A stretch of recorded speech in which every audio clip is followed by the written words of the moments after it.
Hello les amis, j'avais envie de partager un petit moment avec vous, je ne l'ai pas fait depuis longtemps.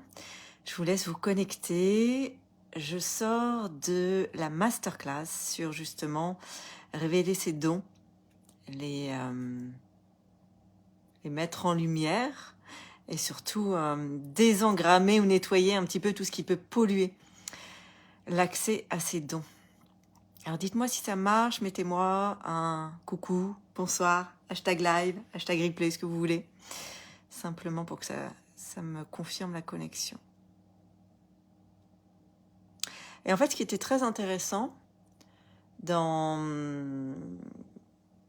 fait, je leur ai pas fait du tout faire ce que j'avais prévu au démarrage. J'ai un protocole, un process qui permet d'accéder à ça. Et là, en fait, j'ai voulu faire autrement. On a fait un voyage de rebranchage, de reconnexion à soi et de nettoyage pour accéder à un autre niveau de connaissance de soi. C'était purement intuitif avec un petit peu effectivement de connaissance en hypnose. Et parfois quand on n'arrive pas à avancer ou quand on stagne, d'ailleurs c'est ce qu'a vécu une des participantes au mastermind la semaine dernière, je vais vous raconter un petit peu. Elle organise des immersions pour une formation en Lao Chi, il me semble, je crois que c'est ça. Et elle avait, c'est pour 4 personnes. Et en fait, le jour J, il y a une personne, merci pour le like et me dire que vous êtes là. Il devait y avoir 4 personnes. Et en fait, il y en a une qui a annulé parce qu'elle était malade. Donc, elle a recalé dimanche prochain une session pour cette personne-là. Et lors du mastermind, il dit, bon, bah c'est pas grave, je le ferai juste pour cette personne-là, j'ai pas d'autres inscrits et tout. Et en fait, on a travaillé sur un nœud qu'elle avait, elle, en lien avec l'argent, qui l'a bloqué également pour remplir son immersion, et un petit peu sur son pitch. Moyennant quoi, elle nous a mis un message sur le groupe hier en disant, bah, en fait, j'ai deux inscrites. Il me reste une place, mais j'ai 2 personnes qui sont inscrites, et je m'y attendais absolument pas. Donc, son immersion se remplit. Et en fait, c'est ça. C'est qu'on a tous des petits nœuds inconscients qu'on ne peut pas voir tout seul, ou c'est pas évident. Même moi, vous voyez, aujourd'hui, je parlais avec une amie, et en fait, c'était vraiment un échange de cœur à cœur sur nos perceptions, nos ressentis de l'une l'autre, et en fait, elle voit des choses chez moi, et moi, je vois des choses chez elle. Enfin, elle est coach aussi. Hein. Et en fait, le fait de partager avec quelqu'un qui est en dehors de toi, et qui a des compétences, te permet vraiment d'accéder à ces nœuds et de les libérer et de les détacher.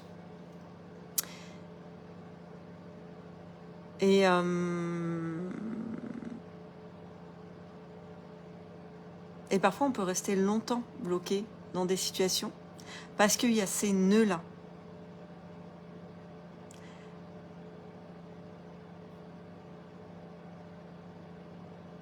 Et en fait, tu peux également te poser la question, qu'est-ce qui me bloque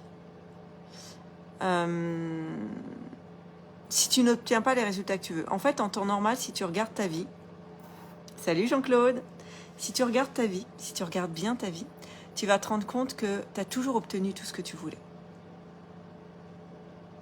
Quand c'était aligné avec qui tu es, quand tu l'avais vraiment décidé, que ça avait du sens pour toi, normalement, tu as toujours obtenu tout ce que tu voulais. Et si aujourd'hui, il y a quelque chose qui bloque, ou depuis quelque temps, il y a quelque chose qui bloque, c'est que soit tu n'es pas aligné avec, soit il y a un nœud, soit tu as des boulets. Et justement, on a été larguer les boulets tout à l'heure. Parfois, on ne s'en rend pas compte, et ça arrive souvent quand j'ai des clients qui rentrent en coaching premium, c'est qu'ils viennent pour le business, et finalement, ce qu'ils ne voient pas, c'est qu'ils ont un boulet au niveau de leur couple, ou un boulet au niveau de la relation à leurs enfants, ou un boulet par rapport à leur environnement.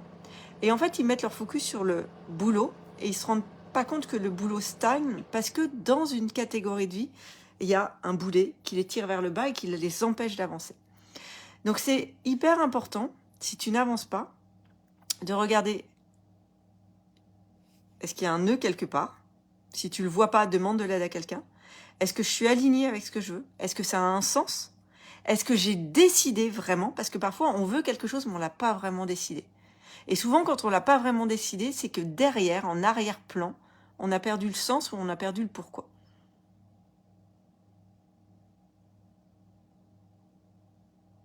normalement, salut Thierry, ça te parle ou pas? Normalement, en regardant toutes tes catégories de vie, en regardant s'il y a un nœud quelque part, si tes relations avec tes enfants sont fluides, si ton couple est harmonieux, si ton environnement est agréable, si tes relations sont saines, si à l'intérieur de toi, tu sens que c'est aligné, ça doit marcher. Et que tu l'as décidé. Pour une raison qui a du sens pour toi, ça doit marcher, c'est obligatoire. Si ça ne marche pas, c'est qu'il y a un nœud. Ok, pas forcément, dis-moi Thierry. Bonsoir Philippe. Je crois que ça a mis un peu de temps à démarrer, je vous vois tous arriver là. En fait, quelque chose qui est, je le redis, hein, quelque chose qui est vraiment aligné avec qui tu es, c'est obligatoire que ça marche. Et c'est pas quelque chose que tu contrôles. En fait, c'est est-ce que c'est essentiel pour toi? Voilà, c'est ça la question. Bonsoir Germain. Est-ce que ce que je désire est essentiel pour moi? Est-ce que ça a du sens? Est-ce que c'est sens? En lien avec le ciel, en lien avec mon âme, avec qui je suis. Est-ce que c'est essentiel? Ah, la confiance en soi, Thierry. Merci pour ce partage, Thierry. À partir du moment où c'est essentiel pour toi, la confiance, elle est là. Et si elle n'est plus là, c'est qu'il y a un nœud. C'est qu'il y a eu, à un moment donné, un sabotage ou une expérience traumatisante dans le passé qui a fait que tu es resté bloqué à cet endroit-là. Et donc, aller revisiter cet espace-là pour neutraliser la charge, on ne peut pas la supprimer. C'est comme si tu avais une cicatrice, une plaie qui est encore suintante, et elle te fait encore mal, mais parfois tu ne sens pas que ça te fait encore mal. Et en fait, juste revisiter cet espace pour cicatriser. Il y aura toujours la trace, mais par contre, ce sera neutre. Ça ne t'influencera plus dans un sens ou dans un autre. Bonsoir Nathalie. Bonsoir Nicole. Dis-moi si ça te parle. Et la confiance en soi, ça vient toujours du dépassement de soi. Donc à partir du moment où ton projet, où ton désir fait sens, qu'il est aligné avec qui tu es, effectivement, il va falloir bouger tes fesses et y aller et faire des choses qui te sortent de ta zone de confort pour t'amener à un autre niveau. Si tu veux des résultats différents, si tu veux atteindre quelque chose, il va falloir mettre en place des choses que tu n'as jamais faites ou développer chez toi des capacités ou des aptitudes que tu n'as jamais déployées encore.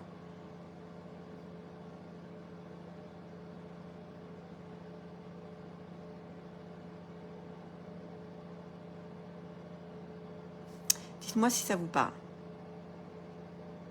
Tu vas bien Thierry, mais je n'ai pas de doute sur le fait que tu vas bien. En fait, on n'a qu'une vie.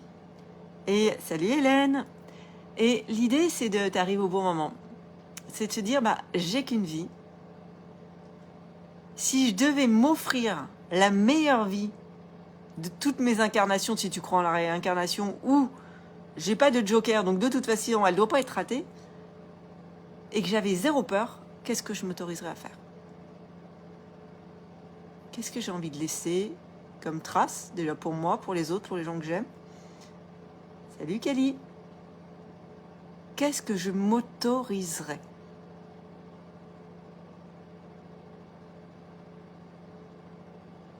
Parfois, on se ligote tout seul. D'ailleurs, tout le temps, d'ailleurs. Tout le temps. Quelle part de toi est endormie aujourd'hui et tu t'autoriserais à exprimer? C'est ce qu'on a fait tout à l'heure dans la masterclass.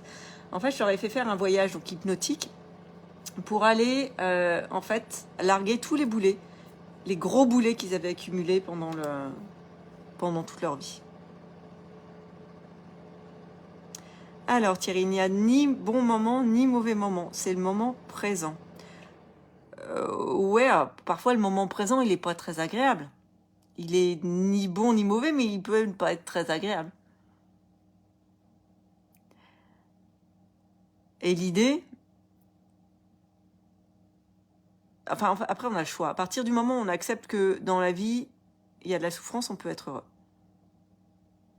Mais il y a une part de nous, et ça c'est le problème du développement personnel, et moi je suis tombée dedans à un moment donné, c'est tout le monde il est bon, tout le monde il est gentil, et de toute façon tu es guidé, donc tu es protégé, et cuicui les petits oiseaux. Mais non, à un moment donné, il va falloir sortir ton sabre et aller te battre pour certaines situations, sinon tu n'obtiendras rien.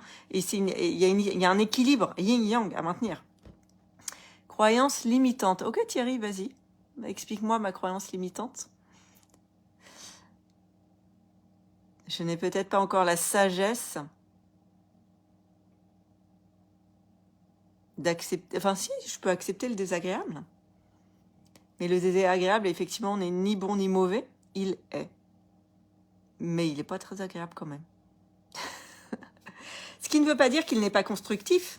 Souvent, c'est dans le chaos. C'est le chaos qui permet de faire les plus grands sauts quantiques. C'est le chaos qui vous permet d'évoluer. J'écoutais tout à l'heure une masterclass sur Kev Adams, de Kev Adams sur Mentor Show. On aime bien avec mon chéri écouter Mentor Show en voiture. Et en fait, il expliquait que toutes les crises qu'il avait traversées, entre guillemets, il les bénissait parce que c'était elle qui lui avait permis de se remettre en question et finalement de passer à l'étape suivante. Et c'est valable pour nous tous, en fait. C'est valable pour nous tous. À chaque fois qu'on transcende une situation, on grandit. Regarde un enfant qui apprend à faire du vélo. Il tombe, il se relève, il se remet dessus, il tombe, il se relève, il se remet dessus, il tombe, il se relève, il se remet dessus. Et à un moment donné, pouf, il arrive à faire 3 coups de pédale et à tenir un petit peu et il retombe. Là, il y a l'espoir qui renaît. Mais il lâche rien tant qu'il ne sait pas faire du vélo. Un enfant qui apprend à marcher, c'est pareil. Et finalement, c'est une aptitude de vie qu'on doit garder en permanence. Ok, Thierry, croyance limitante. Nathalie, je ne crois pas aux croyances. Oh, intéressant, Nathalie. Intéressant. Qu'est-ce que tu entends par là?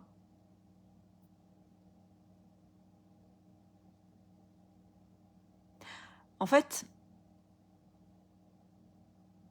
on a tous des croyances. Alors, comme le disait Thierry, il y a des gens qui croient au bien, au mal, au bon, au mauvais. Il y a des gens qui croient en Dieu, d'autres qui ne croient pas. Il y a des gens qui sont athées, il y a des gens qui croient en l'univers, il y a des gens qui croient que tuer les animaux à la chasse, c'est mauvais. Et il y a des gens qui croient que tuer les animaux à la chasse, ça permet de maintenir l'écosystème.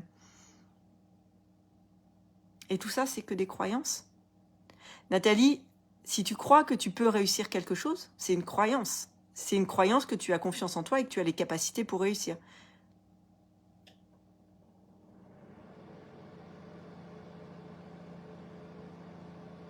Tu peux être plus précise, Nathalie? Oui, Thierry, c'est avec nos filtres. On a tous des filtres, en fait.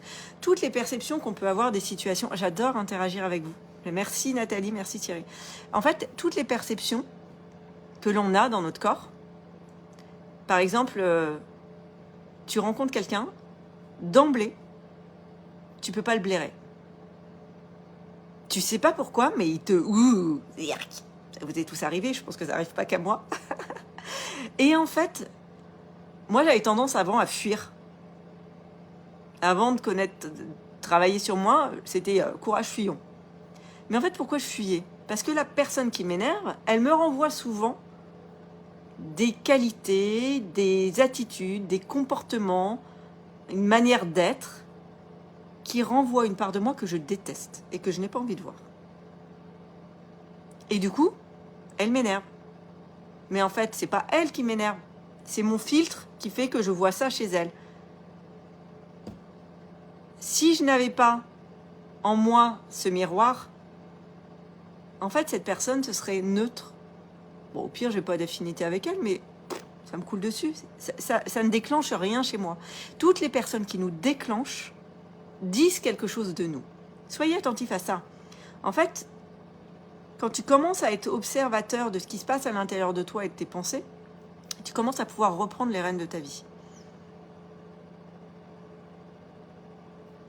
Alors, en fonction de nos expériences de vie, désolé, un peu de retard. Alors, croyance bien mal, si j'ai bien compris, beaucoup de choses à dire en tout cas. La croyance est intime, le bien, le mal est subjectif. suivant certains, et je le pense également. Oui, effectivement, parce que j'allais dire un truc horrible, je suis pas sûre que vous soyez capable de l'entendre, donc je vais trouver un autre exemple. Je vais continuer à vous lire, je vais trouver un exemple.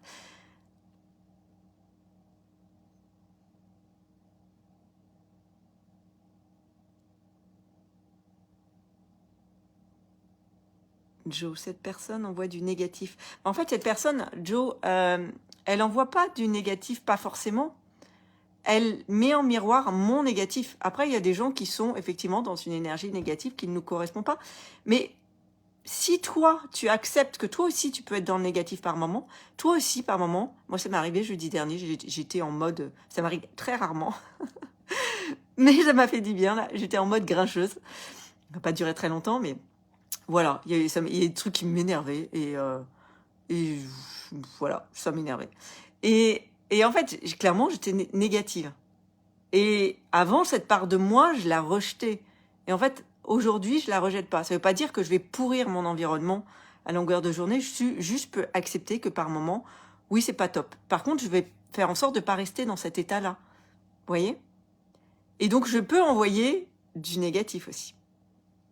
Et tous, coucou Anna, Thierry, alors sans filtre.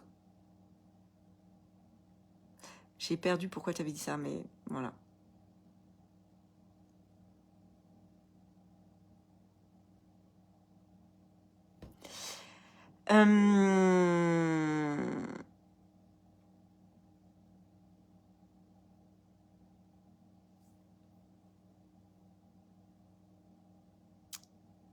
Je réfléchis à Nathalie, là.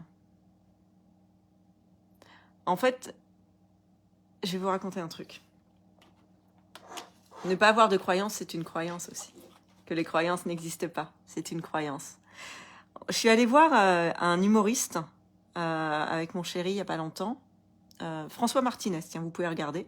Il fait également de la magie. Bonsoir Florian. Et la première question qu'il a posée avant de démarrer son spectacle, c'est « Qui n'a jamais menti ?» Je vous pose la question, est-ce qu'il y en a parmi vous qui n'ont jamais menti? S'il y en a un parmi vous ou plusieurs, qui mettent un pouce en commentaire.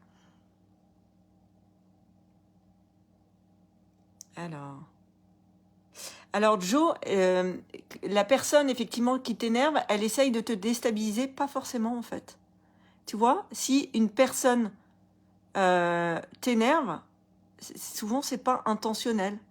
Et même si c'est intentionnel, si toi t'es droit dans tes bottes, soit tu vas pas réagir, parce que c'est son problème, tu vois, de vouloir t'embêter, mais toi t'as pas envie de rentrer dans son jeu, ou tu vas lui dire, et ça c'est un truc pour désarmer les pervers narcissiques, c'est « je ne comprends pas ce que tu veux dire ». Ça c'est la phrase, retenez s'il y en a qui sont concernés.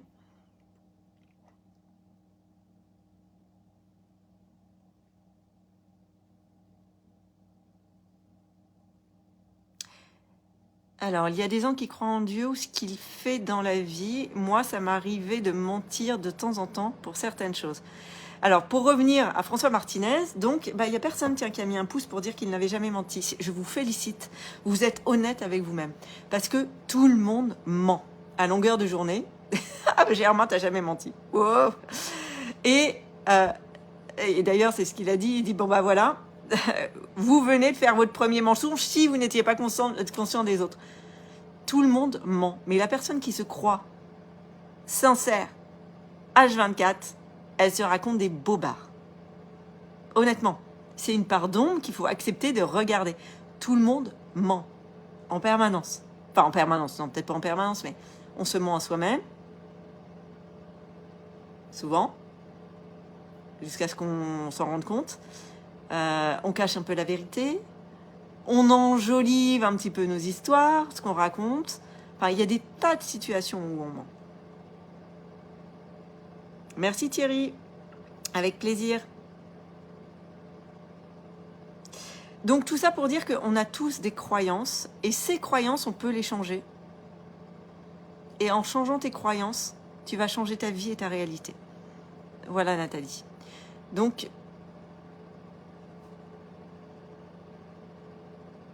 Oui, le mensonge peut servir pour se sortir de certaine situation, ou le mensonge peut aussi te permettre parfois, tu penses que la personne en face de toi n'est pas en capacité de recevoir l'information que tu veux lui donner, et pour la protéger, souvent parce qu'on n'a pas confiance dans la puissance de la personne qu'on a en face de nous à se gérer et à gérer l'information qu'on va lui donner, ben on peut mentir.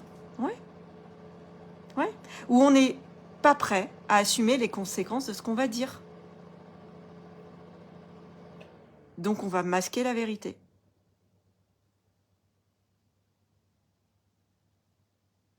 Oui, tout à fait, Kali. Mentir peut être subjectif et ne pas se l'avouer une croyance, tout à fait. Voilà, et en fait, comme c'est votre subconscient qui gouverne votre vie, la plupart de vos croyances sont inconscientes. Les ramener à la conscience permet déjà d'avoir les clés pour les dégommer, les désengrammer. Et ça, je trouve ça beaucoup plus facile de le faire en échangeant et en partageant de cœur à cœur avec quelqu'un, que ce soit un ami, un coach, un mentor. Ça va beaucoup plus vite. Vous savez, je dis souvent, c'est facile de voir l'étiquette sur les bouteilles des autres, mais nous, on est dans la bouteille et on essaye de lire notre étiquette. Ben, on a du mal et on n'y arrive pas clairement.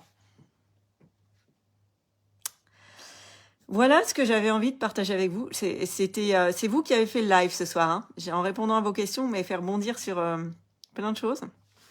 Donc, s'il y en a qui ont envie de faire le petit voyage hypnotique que j'ai proposé dans la masterclass, vous pouvez encore vous inscrire. Je vous enverrai le replay. Il est disponible en replay. Le lien est sous la publication que j'ai faite tout à l'heure, ce matin. Je peux vous le remettre en dessous si vous voulez aussi. Voilà les amis. Sur ce, je vous souhaite merveilleuse soirée.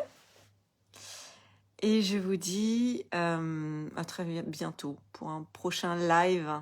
Et n'hésitez pas à continuer à commenter en dessous. Je prendrai le temps dans un prochain live de répondre à vos questions. Très belle soirée à tous. Ciao.